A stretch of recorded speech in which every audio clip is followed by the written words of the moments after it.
Hello everyone, Luke Smith here, and going to do another quickie reading today. I last did one of these about a month ago, just over a month ago. I actually clicked on my channel. Just click, I'm doing it.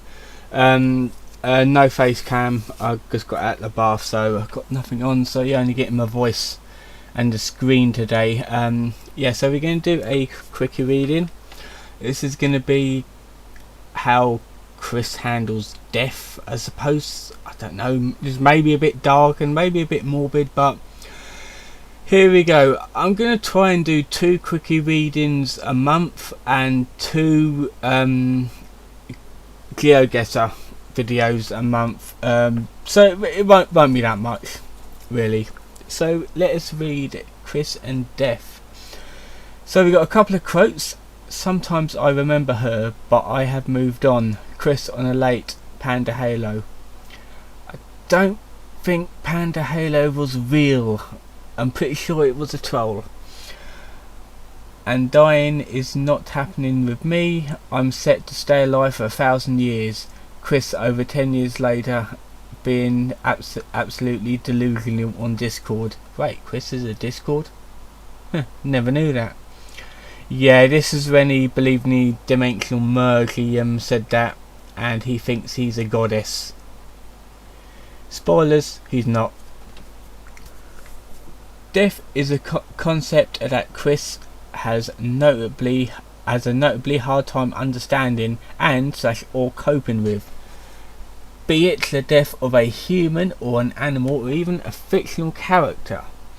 His poor reactions to death most likely come from Chris's near inability to empathise, a common symptom of autism.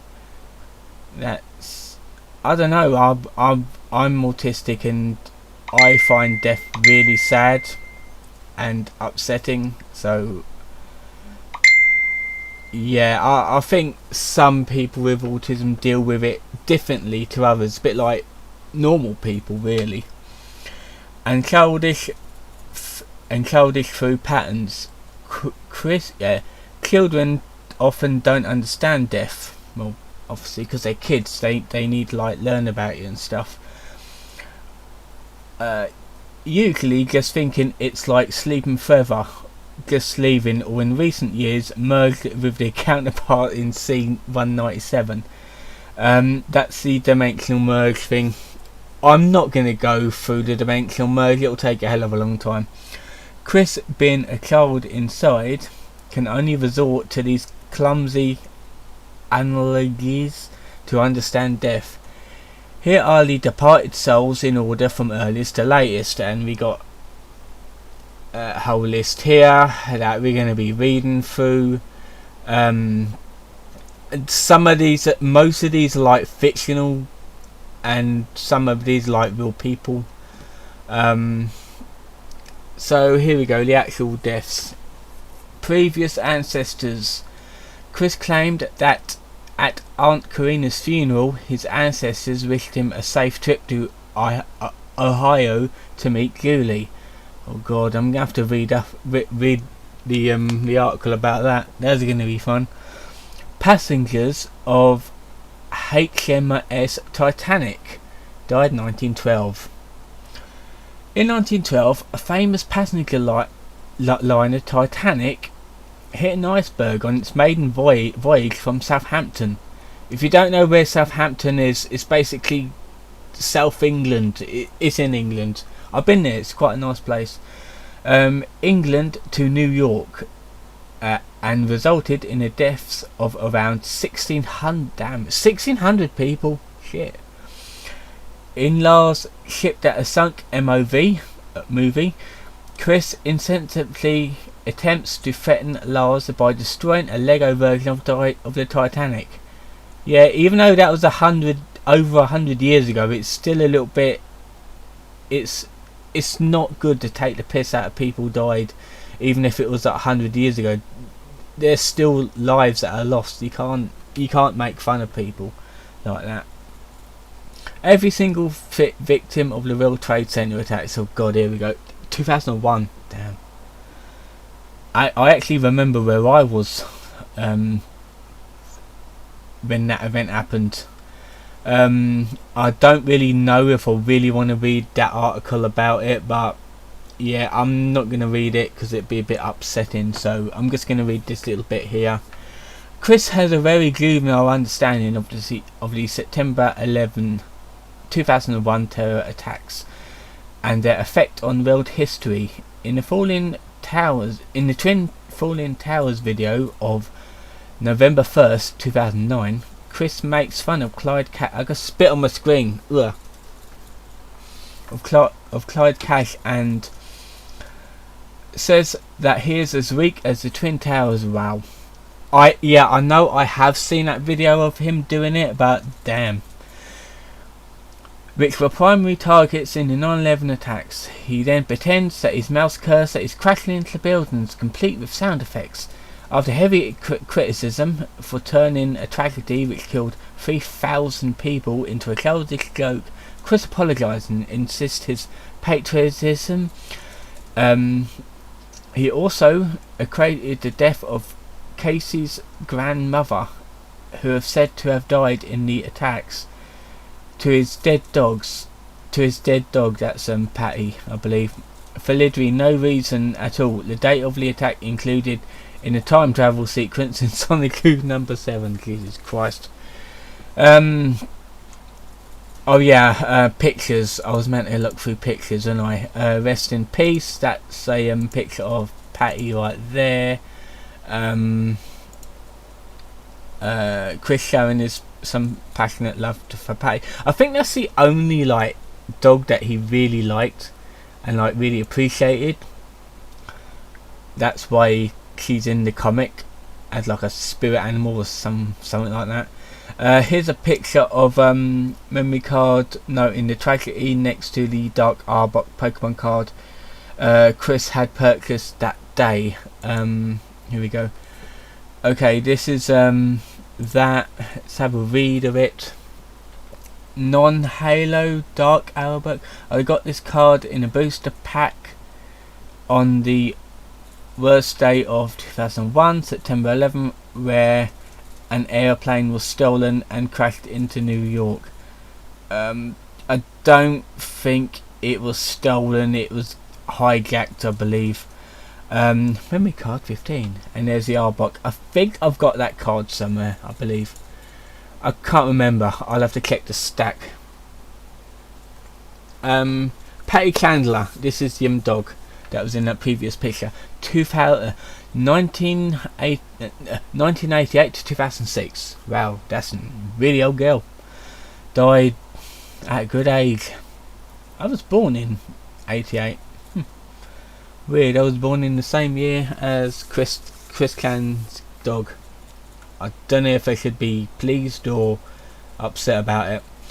Patty was Chris Can's pet dog who died in 2006. Chris apparently drew a picture of a crying Sonic Clue face on the signature, confirming the euthanasia process. That's putting this dog to sleep injection, lethal injection, I believe. I think. I don't know. Medical words. As seen in the image used in this article, Patty also appeared in the comic and immortalised as a furry character named Patty Chan. Oh God. This is particularly disturbing in that Chris has apparently decided to deny his dog the afterlife and presumably believes in favour of locking her in his own personal hell. Oh God. That must be hell. To Chris, her death was the greatest tragedy of his life. It's a dog. It's an animal. Unfortunately, animals do die, and it's very sad. But people died too, and I was more upset when my uncle died a few years ago. And I have lost one of my old Whippet dogs, and I was upset with that. But she was getting on, and she was getting really not really brittle, but she was an old girl when she went, and I had her since she was a pup, so I was very fond of that little whippet. She did go peacefully in her sleep. Luckily, we didn't have her put down. We just looked after her, gave her food and water, and make sure she was healthy and comfortable. She wasn't in any pain, just went in her sleep, which I believe going in your sleep is like, I think, the best way to go, really, because it's like you're in like a dream. But I don't know, haven't died yet. Why is my room so dark? I swear my room has got darker. I think that bulb's going. Okay, to Chris, her death was a great tragedy of his life, which he often compares to the deaths of other people's family members and loved ones.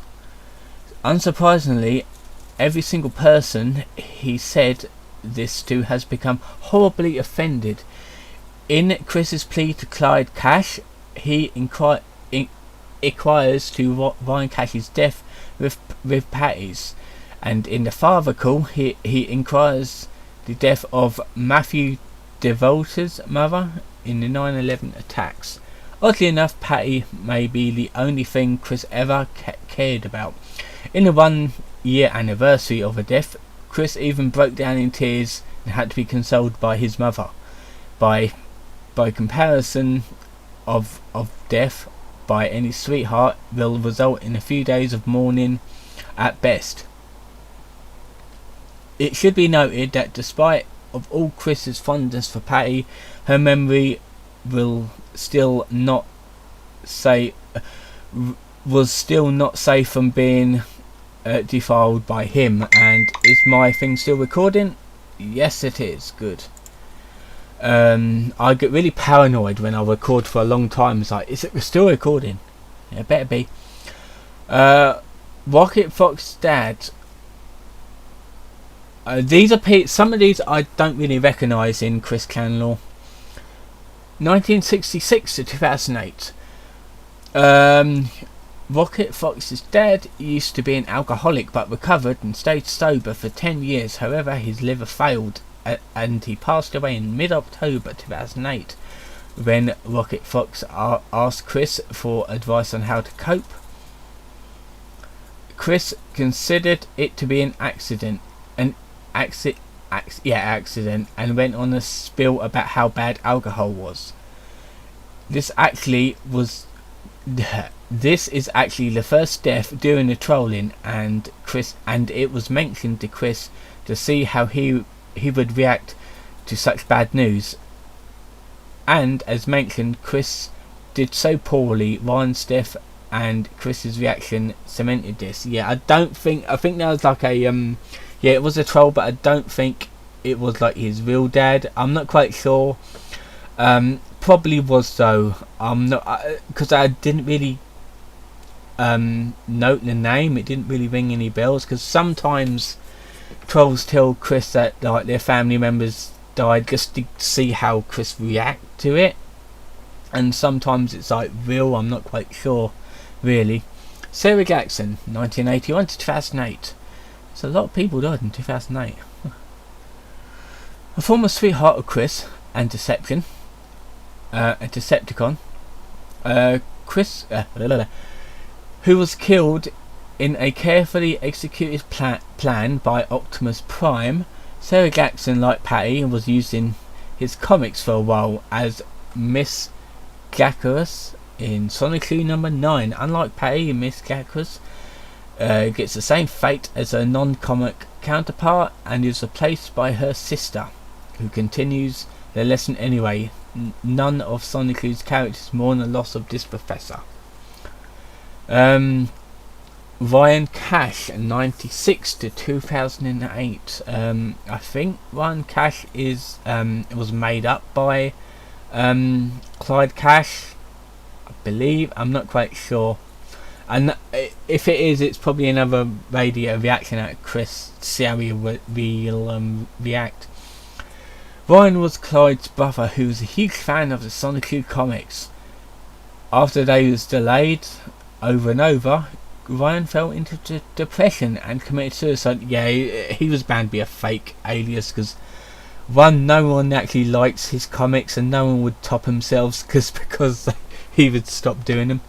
Chris, of course, reacted to this in a inconsiderate manner, telling Clyde and his family to move on. Well, Chris is a dick. And marvelling at his power to incite suicide. He also suggested that Clyde get a girlfriend that would make him just as happy as Ryan would have, which, disturbing implications aside, indicates that Chris seemed to have regarded people as more or less fungible. This also helps explain why Chris seems to be able to move on so quickly when one of his sweethearts meets some unfortunate demise. Panda Halo, died 2009. Panda Halo, I don't think that's a real person. I think that's another made up troll.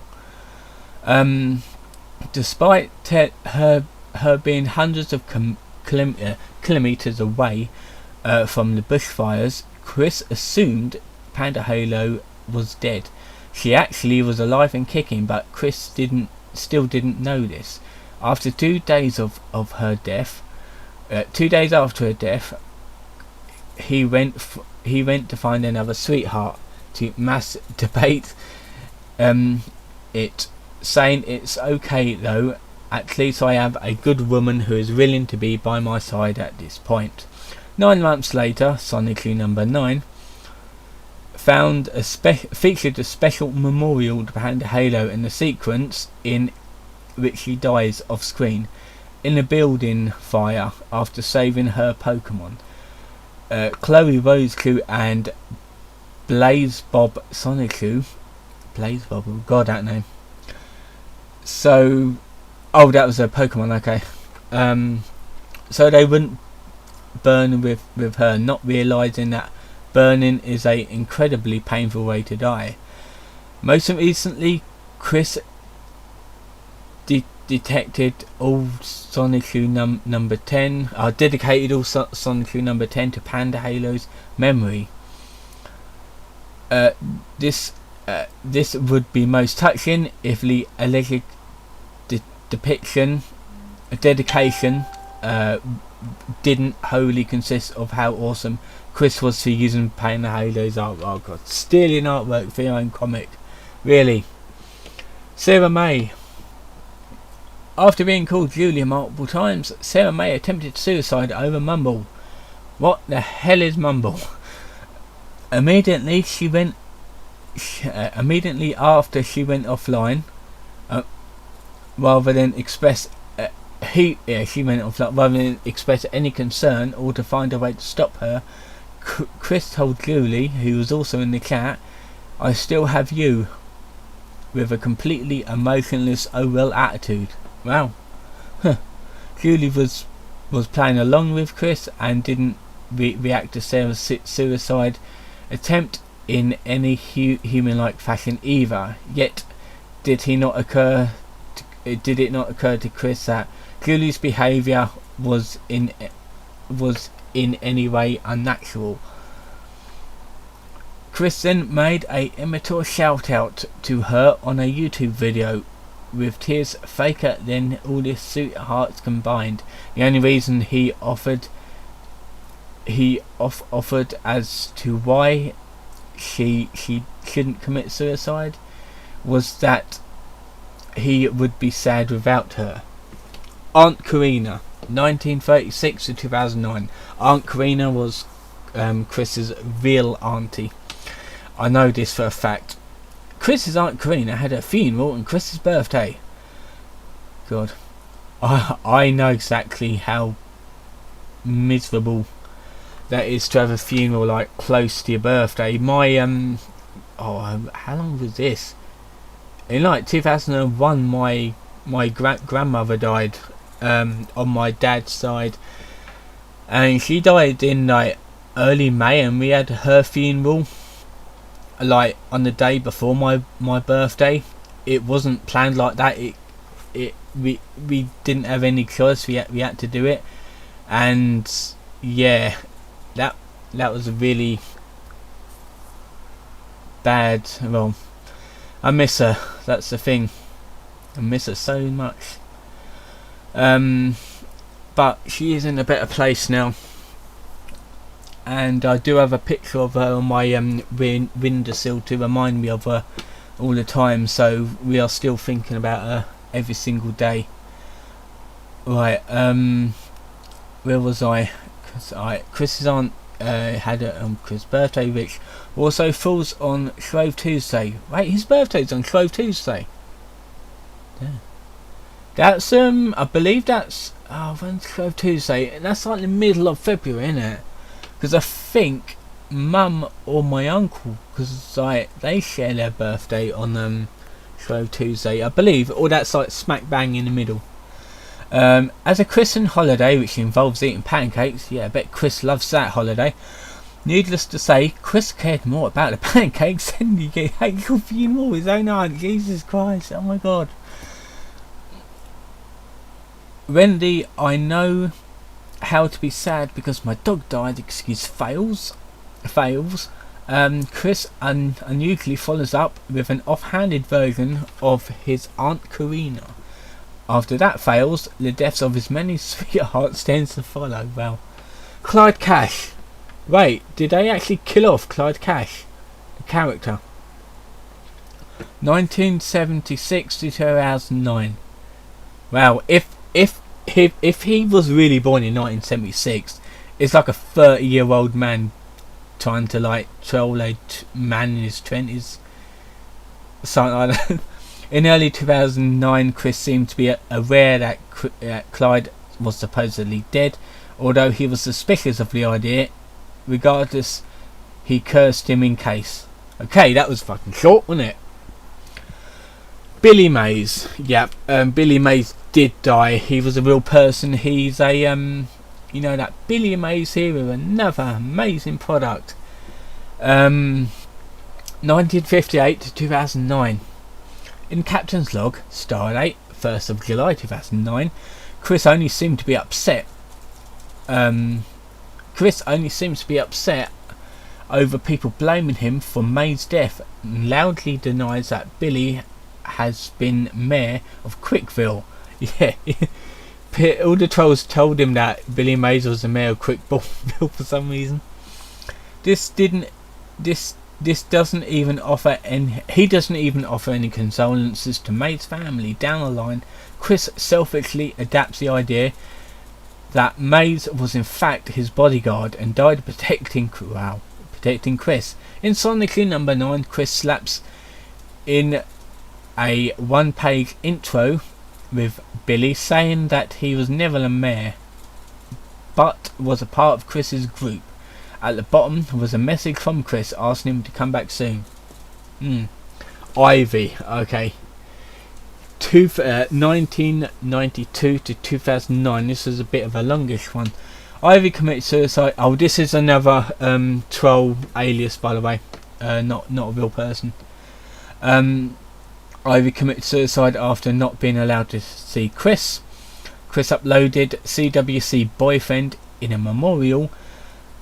A poorly sung remake of Avril Lavigne's Happy, bouncing pop song with lyrics clanging to how much Chris would like to be with a woman to date him.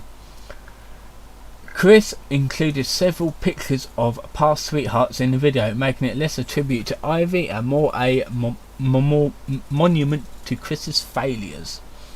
Furthermore, it is questionably appropriate Ivy's tragic demise was incorporated into issue 9 rather than admit to having a hand in her suicide. Chris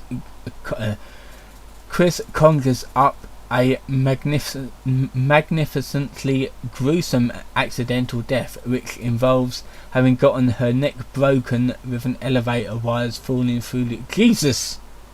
Oh my God, the elevator floor, wow.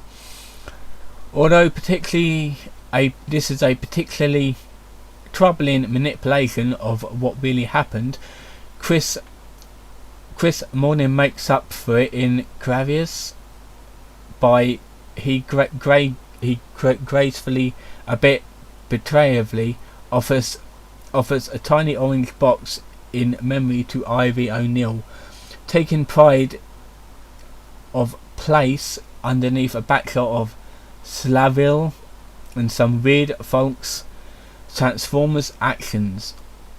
In all of the above shows the leaps and bounds that Chris made in his appropriate handling of tragic deaths. When confronted about this insanity in Mailbag, Chris got quite agitated, indignant, demanding to know what the questioner thought he should have done. Since Ivy had died in real life, he could no longer serve longer serve as Chris's God-given sweetheart.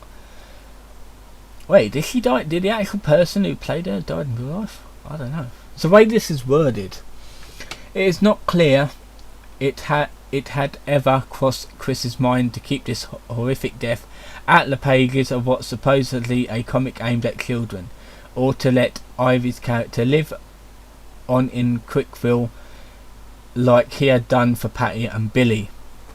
Mary Jo died 2009 in Mailbag. In the Mailbag, Chris was asked by a troubled fan what he should do after the death of his beloved Mary Jo. And we've got a quote here. Mary Jo is gone. I feel bad for you, but you should move on and find some other woman who will treat you as good. Wow. Oh my god. Or possibly better than her. Suck it up, move on like a man would. I'll tell you, as a man who had the same thing a past few times too. Chris being super sensitive. Chris clearly states how he believes a death should be approached by a man, which includes finding another woman right away and a specific lack of grieving. He tells the traumatized fan that he should just move on to a better woman since his girlfriend's death, not being completely ashamed, but also outlining that he believes that women are just replaceable and probably interchangeable. Wow, damn, we got loads more. Mike Jackson, 1969 to 2010. I'm just checking if it's still recording. Yes, I've been recording for almost half an hour. Damn, these do take a long time, by the way. 1969 to 2010. Throughout January 2010, a man named Mike Jackson sent Chris a series of friendly letters asking for his advice, then begging for help after Chris's amazingly bad advice has completely ruined his life. Chris, the caring soul that he is, promised the absolute minimal of effort, a YouTube video, and then never made good advice on his word. Distraught over Chris's total lack of action and terrified of the risk of his own family torn to pieces, Mike died from a sleeping pill overdose. Mike's grieving widow generously decided to let Chris view the private obligatory page set up to friends and family of the deceased, saying that Mike would have wanted her to treat Chris with respect and decency. Chris responded to the news of Mike's death with the same copy-paste of bullshit. He pretended he was listening to criticism. The infamous sentences, the two infamous sentences, made no sense in context, and demonstrated beyond the shadow of a doubt that Chris could not care less about Mike's tragic death. It was revealed in Alec Benson Leary's phone call 8 that Chris couldn't even view Mike's obligatory I can't even say that word, and his response to Mike's grieving son was only 3 words long. We got a picture here. I think it's of the obligatory. Couldn't be bothered to read. Okay, I'm gonna keep that up for a minute because I wanna keep reading through this. I just want to get it over and done with because I've been recording way too long.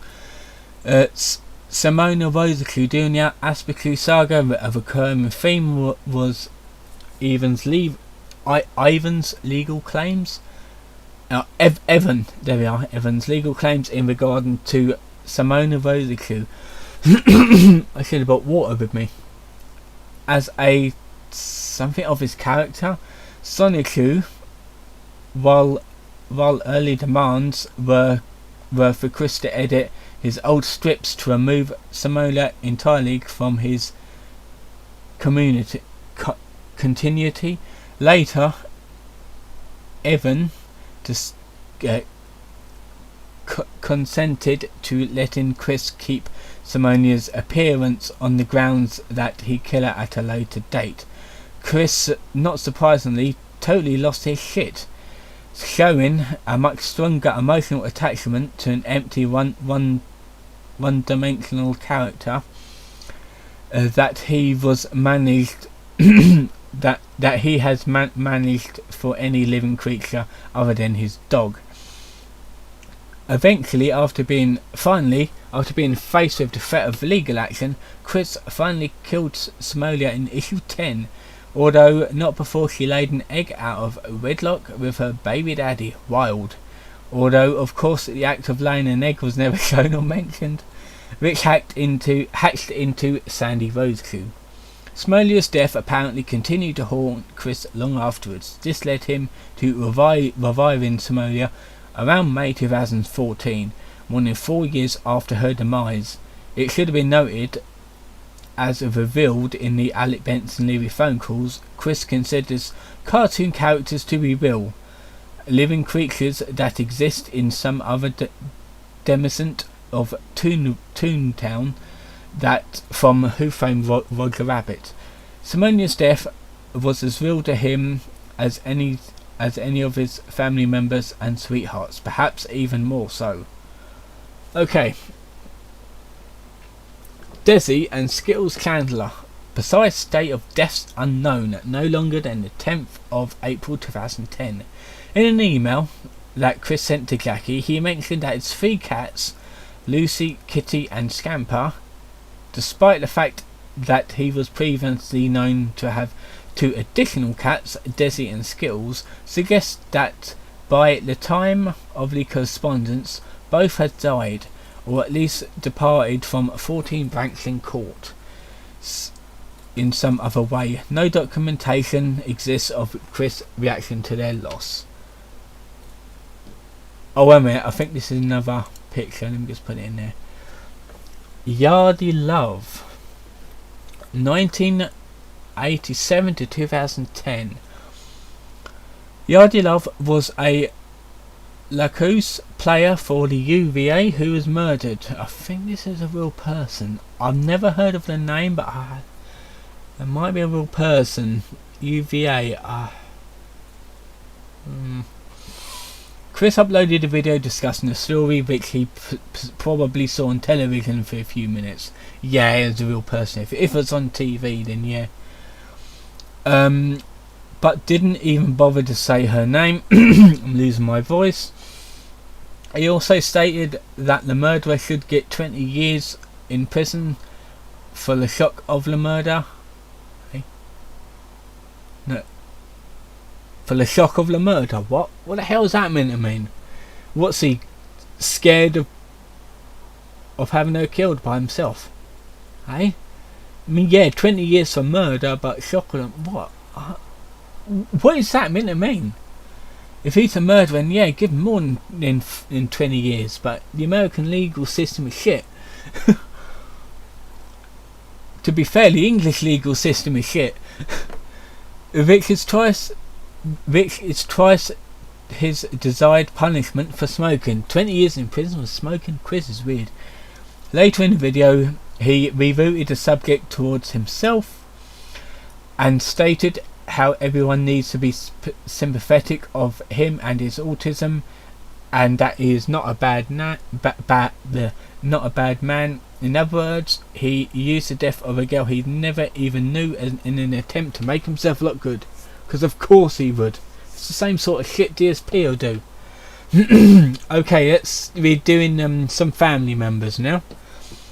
Robert Franklin Candler Jr., 1927 to 2011. That was this is Bob Candler, his father. In a long battle with heart failure, Bob's life come to an end after he was being hospitalised in the Martha Jackson Hospital's ICU. In fact, on the day Bob died, Chris has posted a online attraction sign in the form of a Facebook note. Reflects poorly for him. However, later he told Jackie that my heavier cries from my father's passing is really hitting bad. Well, of course, that's your father that's died. You should be feeling it. And lamented that in a previous dream of the Grim Reaper had promised him he would not claim Bob until 2015. To be fair, I'm surprised Bob lasted as long as 2011 due to all the health conditions that he had from that shithole of a house that he was in. In March 31st, 2012, Facebook message, Chris expressed a desire for Bob's ghost to haunt the dreams of anyone who doesn't like him. Wow, disrespecting your family members much. Putting him on the exact same level as his dead dog. This was a understandable reaction to to discovering plans that the trolls were trying to dig her up, or discovering a webcomic that contained what he considered a mockery of her memory. This threat was sent to Bob's ghost. His threat to send Bob's ghost after people is equal parts disrespectful and unreasonable. In this Facebook post from June 2013, Chris laments that he had more freedom when his father was still alive, and goes on to complain about how he has to take the time out of his day to serve and protect his mother. Knowing Chris, this presumably means that he sat around the house playing video games, while his elderly father did most of the housework around the house. Damn. We knew that Chris was lazy, to be fair. We always knew that. Victims of the November 2015 Paris terror attacks. Good. That was 5 years ago. Damn. In the wake of the shootings and bombings in Paris on November 13th, 2015, Chris responded on Facebook and expressed remorse in his own simple way, which equated the real-life atrocity which killed 120 people with the actions of a cartoon villain, suggesting he still has a poor grasp of the difference between reality and fantasy, including the image of Sonichu and Rosichu on the front of the American flag in Sonichu number 9. Oh, yeah.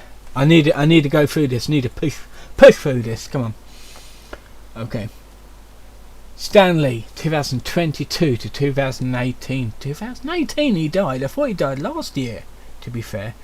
On the 12th of November 2018, with the advent of his death of famed comic legend Stan Lee, Chris stated that he emerged with his Universe C97 counterpart. Oh, for fuck's sake, Chris. Really? Barbara Chandler, of course, not dead in real life, hopefully. 1941 to 202. Barbara, much. Oh God. Right, I'm gonna have to pause this because I need to get a drink. Okay, so I got some water. Well, it's like fizzy water, so it probably won't help. Okay, Barbara. Okay, still doing Barbara Clan Lyrica started on her. Barbara was as much. Okay, I just got this on. Just kept my sound levels. That's fine. Much like Bob before his death, she has been she has been expecting many illnesses over in the past years. Barbara was obese, and this contributes to her poor health. Examples of which includes oversleeping and bed sores. In August 2013, Chris revealed that Barbara is now a breast cancer survivor. Any proof of that? Which reveals that she suffers from far more serious health problems than initially thought. It may not be long before Barbara kills over as well, which will ultimately leave Chris with no coddling monarch to provide support for or keep him company in the grander scheme of things without parents. Even today okay, it's fine, just loosen the top of that. Even today, with everyone's favourite man-child, will go on from there remains a mystery. Especially since it was revealed in October 2013 Facebook post that Chris considers Barbara to be one of the few people who gives the remaining purpose to his life. Alongside Bob, who Chris ended a protracted period for grieving after his passing, Barbara's one of the few people in Chris's life that he cared enough for genuinely fear her passing. Well, that's the thing, because if she dies, what the hell is Chris gonna do? He's gonna be alone and miserable. He's already miserable, but he'll be worse. We don't know what Chris will do when Barb dies, and she is getting worse. So she's got Alzheimer's at the minute, so unfortunately there's no going back, and that's really unfortunate. But I heard that she did a lot of bad things, so I don't know if I should feel sympathy for her or what. Last person, and Barb has been used this to manipulate Chris into following orders on multiple occasions. Yeah, she's a manipulator, that's what I was trying to say. That's why her other son ended up fucking off and making a name of himself. I think that was oh god, what was his name? He reviews like movies and bad movies and stuff. I'll probably do a reading of him somewhere, sometime down the line. On multiple occasions. Oh dear. So his instance of this was in 2011. Prior to Bob's death, which he threatened to commit suicide if Chris didn't complete the ungodly sin of visiting Magfest in Maryland that year. Terrified and distraught, Chris backpedaled, receiving only more guilt-tripping and payment on some video as a consolation prize. In November 2015, Chris released Family Needs to Be Appreciated Family, where he addressed Cole Smithy, that's his name, David Allen Chandler, that was Bob's first son, he was a eye doctor I believe, and Carol Suzanne Chandler, that was his Bob's first daughter I believe, I'm not quite sure, to visit Barb before her time runs out. Obviously I'm guessing that didn't even happen, and they still ain't seen their family, extended family. In June 2016, Chris released 2 videos where he asked for donations for Barb's asthma medication. Here, Barb appears somewhat unresponsive and barely conscious. Chris says that she likely won't make it through the rest of this month. Well, that was in 2016. She's alive to this day. While Chris could just be exaggerating to get more free money, which obviously he probably did, one cannot deny that Bob's physical appearance is worse than it's ever been. So his prognosis may just be accurate. Just may be accurate. Regards, Chris shows flagrant indifference to her imminent demise. In November 2019, that's a recent-ish one, Chris posted a tweet where he fantasises about the death of his mother. Wow.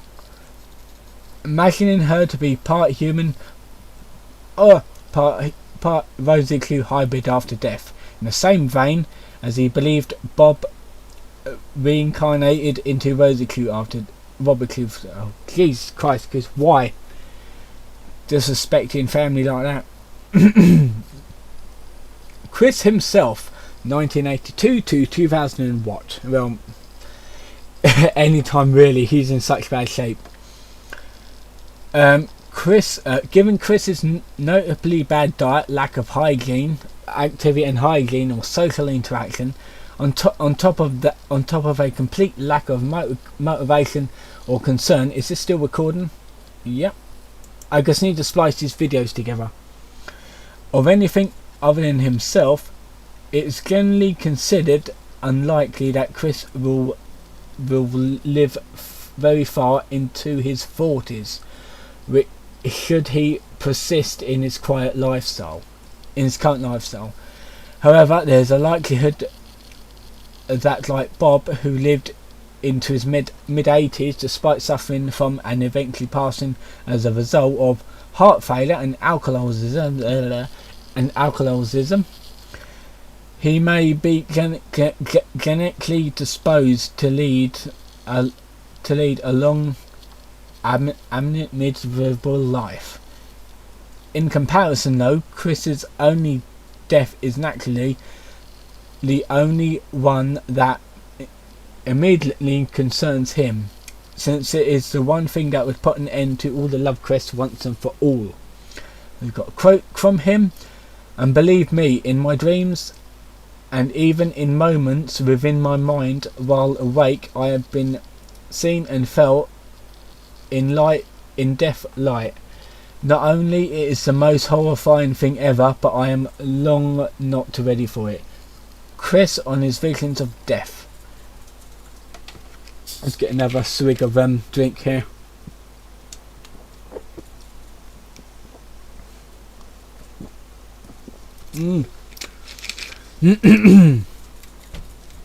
It's helping a little bit. Come on, need to push through this.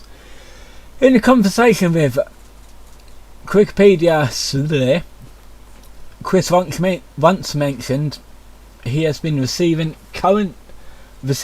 recurring visions of himself walking into a bright light. It's probably him having a sequel or something, we don't know. Which he one day hoped would be prevented from appearing by getting a sweetheart. However, judging by how unlikely that he will never enter any meaningful relationship with someone within his obsessive standards and willing to put up with him and his numerous faults, these visions are most likely to persist until the inevitable day it truly comes. Where was I? There we are. I'm just checking OBS just to make sure, you know. In a Facebook post on the 30th of October 2013, Chris stated that he had become so stressed out, specifically over the revelation of his high school gal pals did not actually like him all that much. He had been complimenting killing himself multiple times, according to Chris. The only reasons he did not go through with it are painfully obvious. Obviously, because what if you do it wrong? You might fuck yourself up even worse. Don't commit suicide. Your life is really worth living. To be fair, you need to keep living. If you had if you had any faults in life, you need to overcome them. You can't just commit suicide. It's like your life is worth living. Your life is good. This shows how much Chris's mentally has drained, and how badly he needs the professional help that he so stubbornly refuses to get. Of course, this could be Chris exaggerating and trying to gain pity, as he has done in the past. His mother allegedly also has, or at least used to have, a habit of doing. In seriousness, however, suicide is no laughing matter. That is true. And this should have been looked at with caution. In late 2014, Chris actually came quite close to being hospitalised with a serious infection that had as a serious infection has developed around a piercing on the bottom of his duct. Oh god, the unclit. That he received earlier in the year. Thankfully though, Chris came to his senses and permanently removed the piercing and the infection treated. In the aftermath of 2016 US presidential election, Chris made comments and videos concerning death threats to Donald Trump, where he was repeatedly justified wishing for Trump's death by saying men die earlier than women, based on his past experience with his father dying sooner than his mother. It is possible he decided to transform into a woman because he believes that he will live longer as a result. Yeah, he didn't have the sex change operation. He just took some hormones and put on women's clothes. He's not an actual woman. He's more or less a cross-dresser, to be fair.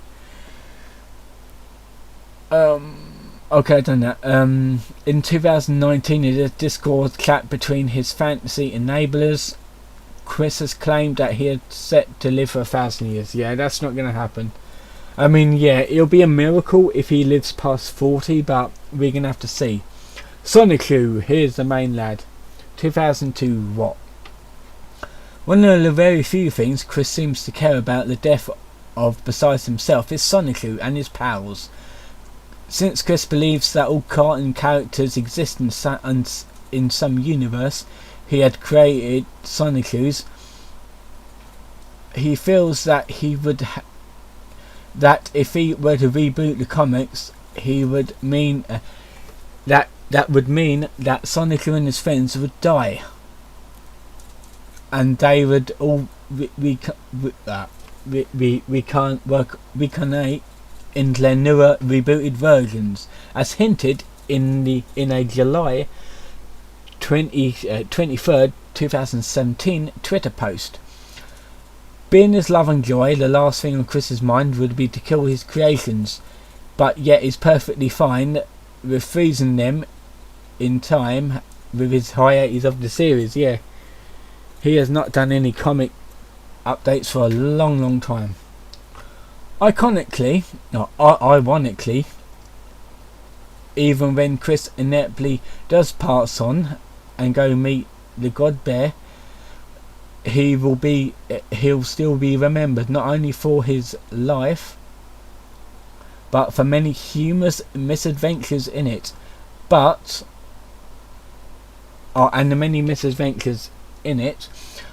for his comics. Thus, it can be said that CWCki can never truly die. That is true. Cartoons are made, cartoons are rebooted. They don't die, they just repeat on each other. Dimension C97 as Chris's version of heaven. Following the Idea Guy saga, which affirmed to Chris his dimensional beliefs, Chris began to think of an alternate dimension, C197, as a heaven. He stated that he believes his deceased pets has been reincarnated as characters and his father is alive again. He also stated that the Marvel writer Stan Lee's soul has merged with his C-197 counterpart. So sure was Chris in this that he even tried to console a woman whose father passed away by telling her father soul would be likely gone into C-197. Well, okay then. That was a rush. Oh yeah, let me just read these things off. This is and this is basically the Mike Joseph Jackson memorial thing. I think this is what Chris put. I'm not quite sure, but we're going to read it quickly and then we're going to end the video. Mike Jackson was a good man who above else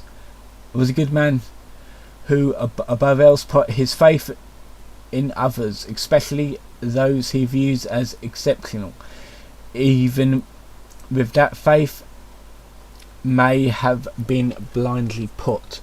Mike enjoyed fishing, literature, music and fine wine. He was an avid reader of webcomics and would often be seen quoting them to his friends. He owned a business, small but successful printing shop he ran from home. Always quick, with a laugh and a smile for those who needed it, Mike will be greatly missed. He is survived by his loving wife Marie and his beautiful children Kathleen, Jeremy, Mike and Mike's wife Debbie. A gift for such a little while. Your loss seems so wrong. Just seems so wrong. You should not have left us before us. It's with loved ones you belong. So that was his obituary. So yeah, that was Chris and Death. I'm gonna cut it here because it was so long. It was really long. Like, it'll be over an hour. This video, really over an hour. I'm gonna render this and upload it tomorrow, to be fair. So yeah, this has been Chris and Death quickie reading, and I will see you next time in another video.